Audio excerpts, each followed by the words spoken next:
Are you on your way somewhere else? A day in the city of Worms is full of impressive sights and offers moments of surprise that are legendary. My first stop on this sightseeing walk is the monastery and convent of St. Paulus, built from 1002 onwards, is located in the center of Worms and is a place of peace in this lively city.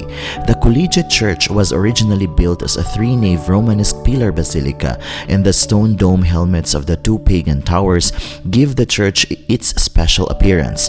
The west building has an octagonal dome and is flanked by two older stone-covered around towers. A 20-minute walk from the train station takes you to the Nibelung Museum at the Fischerfurchen, or Fisherman's Gateway.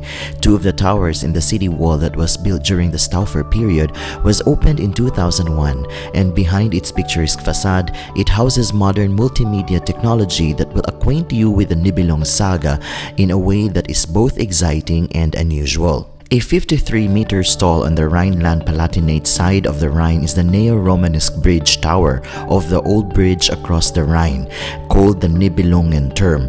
It is a monumental tower in the Nibelung style and a representative entrance gate into the city of Worms. It was built in 1900 to plans of city architect Karl Hoffmann. The Marktplatz is situated between the historic Trinity Church and the Town Hall, and just a stone's throw from the pedestrian zone in the heart of the city. Regional and national stall holders offer their goods here and are available to you with personal advice and sales. A few meters walk from the marketplace is the splendid Cathedral of St. Peter. This Romanesque basilica dates from the 11th and 12th centuries, and together with those in Mainz and Speyer, belongs to the three famous imperial cathedrals on the Rhine. A special and more recent feature is the Baroque high altar, the work of Balthasar Neumann. The north entrance to the cathedral is the spot where the legendary dispute between the Nibelung queens Kriemhild and Brunhild is supposed to have taken place. Worms is the city of Nibelungs. Love, hatred, and murder, the saga of the rise and fall of Nibelungs has fascinated millions of people for centuries. According to legend, Hagen sank the Nibelung treasure in the Rhine near Worms. To those who like shopping, Worms shopping streets will not let you down. You are invited to stroll through the large shopping world with its boutiques and specialty stores, well-known chain stores, and leading specialty store chains. In Worms, you will also find green space with wonderful flower beds and softly splashing fountains. It is very inviting to linger. It runs along a well-preserved section at the medieval city wall and past the cathedral to the Luther Monument.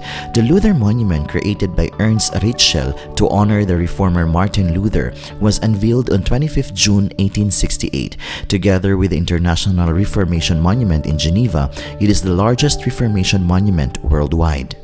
And before I'm going to end this video, allow me to say that life is full of wonder. Even if we are in the point in life where we cannot appreciate things, it sometimes helps to remember that there are really things to enjoy when we are ready. So let us seize every moment as they come, with open hearts and arms outstretched to embrace the possibilities that lie before us. This is Jhongix channel. Until my next travel, cheers!